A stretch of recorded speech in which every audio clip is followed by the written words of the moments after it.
लंबे समय से बीमार चल रहे सहारा श्री सुब्रत रॉय का मुंबई के एक निजी अस्पताल में कल निधन हो गया था। भारत के एक बड़े कारोबारी में गिने जाने वाले सुब्रत रॉय ने सहारा इंडिया परिवार की स्थापना की थी। वो राजनीति, बॉलीवुड और खेल जगत में भी काफी मशहूर थे, लेकिन निवेशकों का पैसा ना लौट आने को लेकर हुए कानूनी विवादों में फंसकर उन्हें जेल जाना पड़ा। इसके बाद कानूनी पचड़ों से बचने के लिए उनके परिवार ने भारत की नागरिकता छोड़ दी थी। सुब्रत रॉय की पत्नी स्वप्ना रॉय और बेटे सुशांतो रॉय ने यूरोपीय देश रिपब्लिक ऑफ मैसेडोनिया की नागरिकता ले ली थी। सुब्रत रॉय की मौत के बाद कंपनी का पैसा संभालने वाले अब भारत के नागरिक भी नहीं हैं। स्वप्ना रॉय और सुशांत रॉय की नागरिकता पर सहारा खुलकर कुछ नहीं बताती।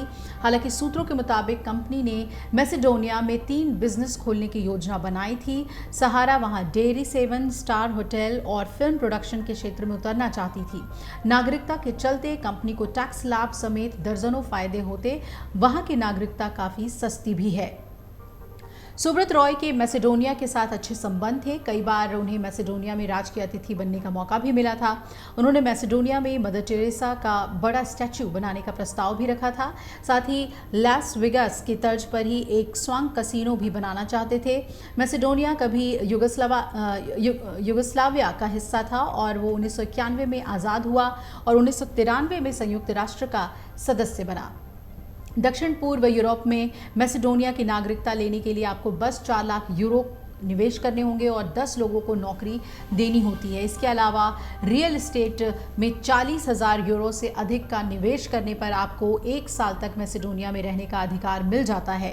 मैसेडोनिया में बेरोजगारों की संख्या काफ़ी ज़्यादा है। इसके अलावा बुल्गारिया, रोमानिया और मोंटेनेग्रो भी आसानी से निवेश के बदले अपनी नागरिकता दे देते हैं। अब आपको बता दें कि ये उन दिनों की बात है जब मंदिर और मंडल के मुद्दों से सियासत की हवा बहकने लगी थी। उत्तर प्रदेश की राजधानी लखनऊ में एक ऐसे शख्स ने रंगीन महफिलें सजानी शुरू की जिनमें शामिल होने के लिए मुंबई से सितारों की कतार लग गई। गोरखपुर से ताल्लुक़ रखने वाले उत्तर प्रदेश के तत्कालीन मुख्यमंत्री वीर बहादुर सिंह के खासम खास समझे जाने वाले इस शख्स का नाम था सुब्रत रॉय।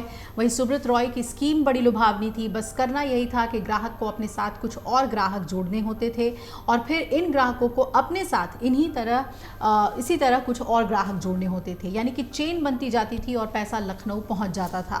वीर बहादुर का पेरिस में संदिग्ध परिस्थितियों में निधन हुआ तो सुब्रत रॉय ने फौरन सूबे के नए मुख्यमंत्री बने मुलायम सिंह यादव का दामन थाम लिया। फिर सुब्रत रॉय सहारा का अखबार उन्होंने शुरू किया, फिर टीवी चैनल, जिसके बाद उनका पदार्पण हुआ सिनेमा जगत में भी। अमिताभ बच्चन उन्हीं दिनों अपनी फिल्मों से दूरी खत्म करके वापस काम पर लौटे थे और उन्होंने पहली बार देश में मिस वर्ल्ड कराने का ऐलान किया था। अमिताभ बच्चन की इसी दौरान खुली कंपनी AB कॉर्प ने दोनों हाथों से पैसे लुटाए और नतीजा ये हुआ कि वो दिवालिया होने की कगार पर पहुंच गए।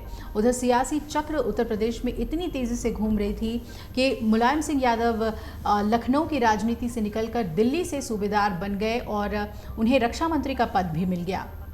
सुब्रत रॉय के सहारा को इसी दौरान मिले अमर सिंह। सियासत, सिनेमा और सत्ता संतुलन का जो सूत्र अमर सिंह के हाथ लगा, उसने आने वाले दिनों में लखनऊ की तस्वीर पूरी तरह से बदल दी। अब सुब्रत रॉय नहीं रहे और कहा जा रहा है कि उनके अंत्येष्टि में सैलाब उमड़ेगा। अब देखना होगा कि राजनीतिक जगत से, फिल्म जगत से और खेल जगत से वो कौन सी बड़ी हस्तियां हैं जो उनके अंत्येष्टि में शामिल होने आती हैं। इससे जुड़ी हुई सभी तस्वीर, सभी अपडेट्स आपको amarujala.com देता रहेगा। अगर आप ये वीडियो YouTube पर देख रहे हैं तो हमारे चैनल को सब्सक्राइब करें और बेल आइकन को दबाना ना भूलें। अगर आप Facebook पर ये वीडियो देख रहे हैं तो हमारे पेज को लाइक करें।